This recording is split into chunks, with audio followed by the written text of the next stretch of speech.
hello students.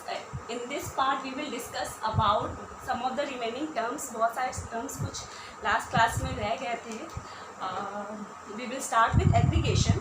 तो aggregation क्या है? aggregation को हम divide करते हैं actually 3 parts में, solitary, gregarious, colonial. तो ऐसे animals जो कि solitary मतलब क्या होता है? सिंगल. ठीक है. तो ऐसे एनिमल्स जो कि सिंगली यानी अकेले ही रहना प्रेफर करते हैं, वो ग्रुप्स में नहीं रहते हैं, उनको हम सॉलिटरी बोलते हैं. फॉर एग्जांपल ग्रास हॉपर्स हो गया, डॉग्स हो गया. मतलब डॉग्स भी कभी कभार अकेले ही रहते हैं, ग्रुप में भी पाए जाते हैं, बट जो ऐसे एनिमल्स जो अकेले रहते हैं उनको हम बोलते हैं सॉलिटरी. जो ग्रुप्स के फॉर्म में एक टाइप के कह सकते हैं जैसे झुंड बना करके जाते हैं, उसको ग्रेगेरियस बोलते हैं. और कॉलोनियल किसे बोलते हैं? ऐसे एनिमल जो अपनी लाइफ साइकिल के लिए किसी दूसरे पे डिपेंड करते हैं. बात समझ में आ रही है? तो हुआ सॉलिटरी मतलब अकेले रहने वाला. ग्रेगेरियस मतलब ग्रुप्स में रह रहे हैं, ग्रुप्स में रहने में उनको अच्छा लग रहा है, लेकिन इसका मतलब ये नहीं है कि एक आदमी या एक जानवर दूसरे जानवर पे कम्प्लीटली डिपेंड कर रहा है अपने जीने के लिए, अपनी लाइफ साइकिल के लिए दूसरे पे डिपेंड कर रहा है. ओके, तो ऐसा नहीं है. अगर वो अपनी लाइफ साइकिल के लिए किसी दूसरे पे डिपेंड करता है तो then it is called as colonial. Okay, अब यहाँ पे हमने कुछ कुछ नेम लिखे. अब तुम लोग सोचोगे ये सारे नेम्स क्या हैं. तो एक्चुअली ये ग्रुप्स हैं, क्योंकि ये भी कई बार पूछा जाता है एग्जाम में कि फ्लॉक्स को क्या बोलते हैं. फ्लॉक्स एक्चुअली क्या होता है? These are the groups of sheep. ठीक है, शीप के ग्रुप्स को हम फ्लॉक बोल देते हैं. स्वान क्या होता है? लोकस्ट या बीज. लोकस्ट और बीज के ग्रुप्स को हम स्वाम बोलते हैं. शोल हम फिशेस के ग्रुप को बोलते हैं. ओके, हार्ड जो है, हार्ड हम कैटल के ग्रुप को बोलते हैं. ट्रुप्स मंकी या फिर टाइगर के ग्रुप को हम बोलते हैं. लिटर्स अगर यंग वंस है किसी के, लाइक पिग्स हो गए, कैट्स हो गए, डॉग्स हो गए, अगर इन सब के बच्चे जो है वो ग्रुप्स में चल रहे हैं तो these are called as litters. Pack किसको बोलते हैं? हॉर्स के ग्रुप को पैक बोलते हैं. शोन, शोन is the group of deer. तो उसको ऐसे याद रखना, शोन, शोना, डियर, शोना, डियर. ओके, स्कूल, स्कूल अब वो वाला स्कूल नहीं जिस जहाँ पे आप लोग जाते हैं. स्कूल यहाँ पे मतलब ये है कि the groups of whales, porpoise. Okay, porpoise is also type of fish, fish ही बोल सकते हैं उसको. Mustard is a group of peacock. Rookery is a group of seal या सील कह सकते हो. Broods are the groups of chicken. तो ये तुम लोग याद कर लेना, बहुत ही इंपॉर्टेंट है, क्योंकि कई बार 1 मार्क्स में ये क्वेश्चन पूछा जाता है कि किसके ग्रुप को क्या बोलते हैं. मैच द फॉलोइंग के फॉर्म में ये आ सकता है. ओके, एक बार चाहे तो तुम लोग स्क्रीनशॉट ले लो, then we will move on to the levels of grades of organisation. Now I am going to rub this. Now coming on to the levels of grade of organization, there are several grades. First is the cellular grades. Cellular grades में क्या होगा? ऐसे animals को consider किया जाएगा which lives in the form of cells. या sales या तो सिंगल सेल हो सकते हैं, ग्रुप ऑफ सेल्स, लेकिन उन सेल्स के बीच में क्या है? कोऑर्डिनेशन नहीं है. दूसरा क्या है? Cell tissue organisation. Cell tissue organisation में क्या है? सेल्स, बहुत सारे सेल्स हैं and these cells communicate with each other. ये सेल्स जो है वो आपस में कम्युनिकेट करते हैं. सेलुलर में क्या था? बहुत सारे सेल्स थे लेकिन आपस में बातचीत नहीं होती थी. अब इन सेल टिश्यू ऑर्गेनाइजेशन में क्या होगा? सेल्स हैं बहुत सारे और इनके बीच में कम्युनिकेशन भी हो रहा है. Third is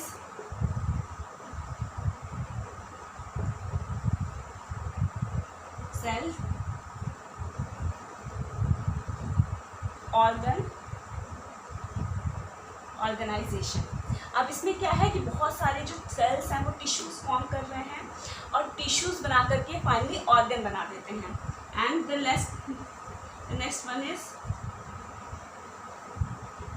organ system organisation.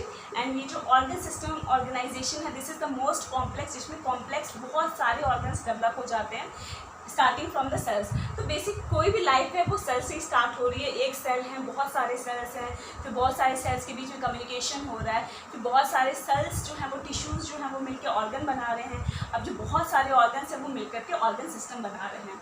तो these were the levels of the grades of organisation. Now we will be discussing body plan.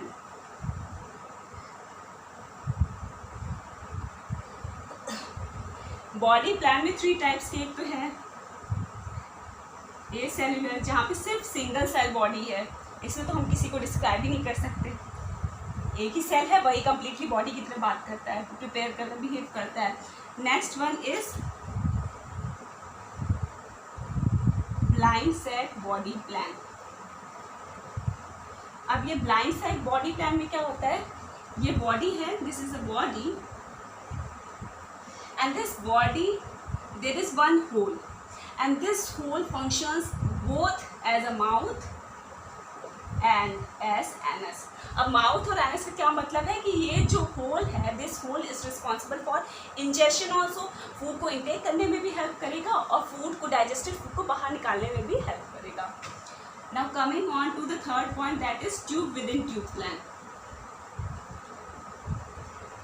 अब tube within tube plan क्या होता है मैं इसी में बता देती हूँ तुम लोग को। सी, अगर मैंने कह दिया कि दिस इज अ बॉडी, अगर ये बॉडी है, there is one tube which is present inside this body. मैंने स्ट्रेट बना दिया बट स्ट्रेट नहीं है, this is the alimentary canal and this is the body wall. In this tube within tube plan there are 2 holes. One is regarded as mouth which is responsible for ingestion of the food and the other hole is anus which is responsible for excretion of the food. Now this tube within tube plan is divided into 2 parts.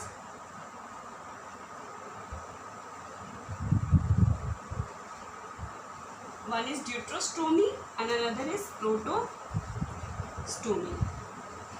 Deuterostomy और protostomy क्या होता है, इसको समझने के लिए मैं तुम लोग एक बार यहाँ पे बता देती हूँ। एक्चुअली स्टार्ट करती हूँ मैं जाइगोट से। जाइगोट सबको पता है क्या होता है, व्हेन अ मेल और female gamete fuse with each other to form a zygote. जब ये जाइगोट डिवाइड होता है तो जाइगोट 2 सेल्स बनाएगा, फिर 2 सेल्स 4 सेल्स बनाएंगे, फिर इस तरीके से 8 सेल्स बन जाते हैं। ठीक है, 8 सेल्स बनने के बाद जब एक स्टेज आ जाता है ब्लास्टोसिस्ट स्टेज, तो ब्लास्टोसिस्ट स्टेज में क्या होता है, इस टाइप से कर्व लाइक या कैविटी लाइक अपीयरेंस हो जाता है इस ब्लास्टोसिस्ट में। This cavity like appearance forms either mouth first और it forms either anus first. तो अगर ये जो अपीयरेंस है ब्लास्टोसिस्ट में ये पहले माउथ बना रहा है, then it is called as protostomy, यानी पहले माउथ बनेगा उसके बाद एनस फॉर्म होगा। ठीक है, ड्यूट्रोस्टोमी में क्या होगा कि इसी चीज़ से पहले एनस फॉर्म होगा and then mouth will be form. तो ये बात हम लोग क्लियर होनी चाहिए। प्रोटो से याद रखना, प्रोटो पहले, सबसे पहले क्या आएगा, माउथ। ठीक है, अब अगर हम बॉडी को टॉप से बॉटम में देखें तो सबसे पहले क्या आएगा, माउथ। तो प्रोटोस्टोमी मीन्स पहले माउथ आएगा as compare to anus. I hope ये वाला पॉइंट क्लियर है। Now coming on to symmetry. Symmetry की बात करें तो ये भी एक तो है एसिमेट्रिकल, कि बॉडी में कोई सिमेट्री ही नहीं है, just like amoeba, there is no symmetry in the body. और अगर सिमेट्रिकल बॉडी है तो वो भी कितने टाइप की है, सिमेट्रिकल बॉडी है अगर, तो it is of 3 types. One is universal symmetry. Universal symmetry यानी हर तरफ से symmetrical.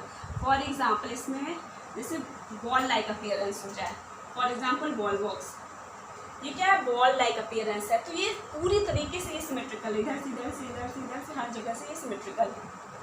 The next one is radial symmetry.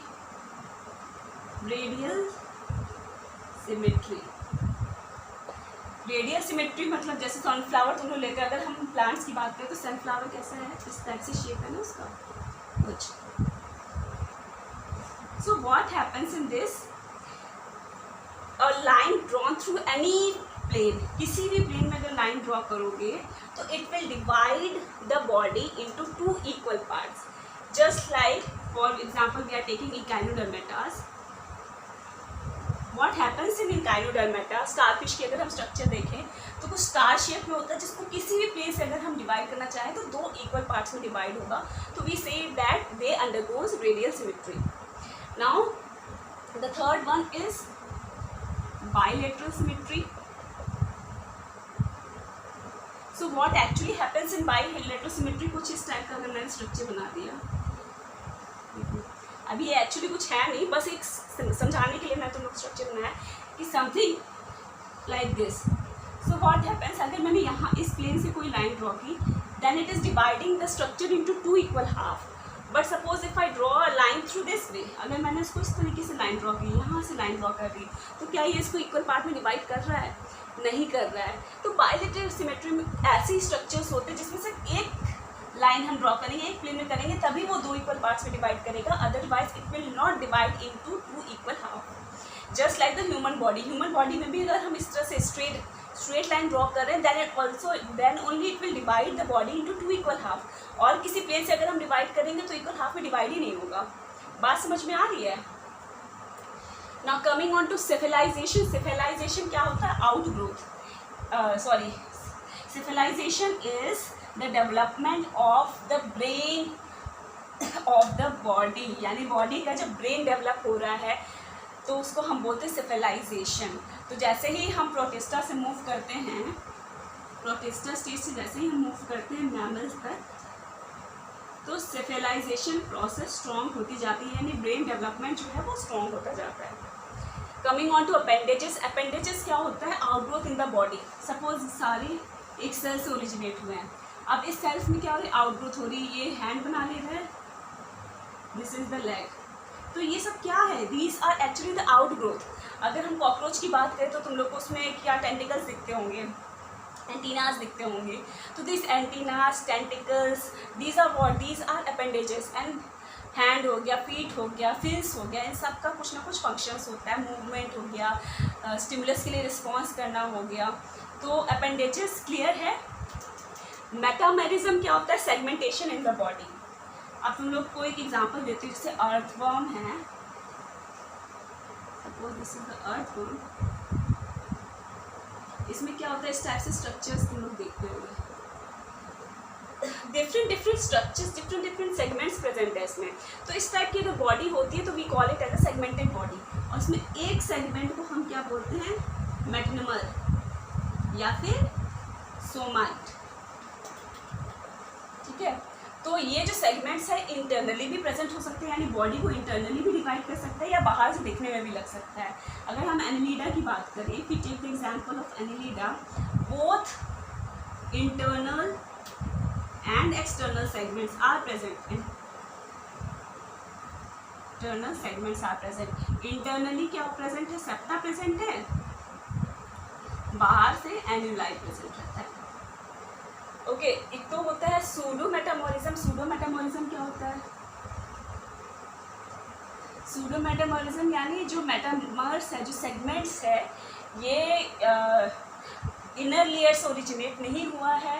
बस दिखने में लगता है कि हाँ भाई सेगमेंट्स प्रेजेंट्स है बॉडी में, बट सेगमेंट एक्चुअली होता नहीं है. So tapeworm is the most common example of this pseudo metamerism. तो ये मेटामरिज्म क्लियर है, आई होप सो. फटाफट हम लोग जर्म लेयर्स पे मूव करते हैं. जर्म लेयर्स तुम लोग ने पहली क्लास में शायद देखा होगा. जर्म लेयर्स मतलब बॉडी में कितने लेयर्स प्रेजेंट है. तो इस अगर हम जर्म लेयर्स की बात करें तो एक तो होता है एक्टोडर्म जो आउटर लेयर है, mesoderm is the middle layer, endoderm is the innermost layer. If the body या if the organism is having these 3 layers, अगर ये तीनों के तीनों लेयर प्रेजेंट है तो it is called as triploblastic. इसको ट्रिप्लोब्लास्टिक बोलते हैं. बट अगर तीनों लेयर प्रेजेंट नहीं है, सिर्फ 2 लेयर प्रेजेंट है, एक्टोडर्म और endoderm, then it is called as diploblastic. ठीक है, क्लियर है. सीलोम पे आ जाते हैं. सीलोम क्या होता है? मैं बस मीनिंग बताते हुए चल रही हूँ क्योंकि मीनिंग ही बस इसका इंपॉर्टेंट है. बहुत डिटेल में इसको स्टडी नहीं करना है क्योंकि हम अभी कंप्लीट क्लासिफिकेशन देखेंगे तो एक टर्म ले लिया जाएगा कि एक टर्म ले लिया जाएगा कि these are diploblastic, these are triploblastic. तो समझ में नहीं आएगा कि यार ट्रिप्लोब्लास्टिक क्या होता है, डिप्लोब्लास्टिक क्या होता है. तो कंसेप्ट हम लोग को पता होना चाहिए. ना कमिंग ऑन टू सीलोम. क्या है सीलोम? मैंने बोला ना कि एक अगर हम tube within tube plan देख रहे हैं, अगर ये है एलिमेंट्री कैनाल, इसके बाहर जो है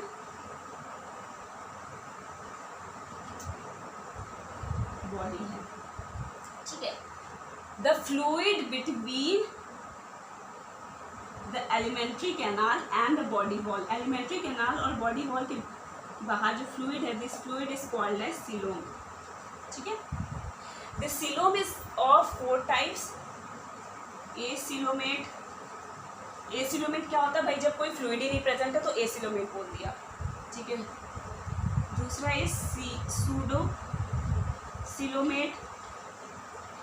सीडो सिलोमेट क्या होता है कि भाई फ्लूइड तो प्रेजेंट है but this fluid is not covered by या सराउंडेड बाय पेरिटोनियल लेयर।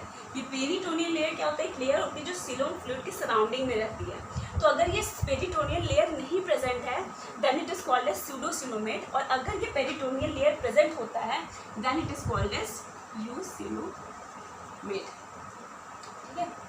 अब हीमोसिलोमेट, एच फॉर हीमोसिलोमेट। हीमोसिलोमेट क्या है कि बस अगर इस फ्लूइड में ब्लड प्रेजेंट है, जैसे कि ह्यूमन बॉडी में है, इस फ्लूइड में अगर ब्लड प्रेजेंट है then it is called as हीमोसिलोमेट।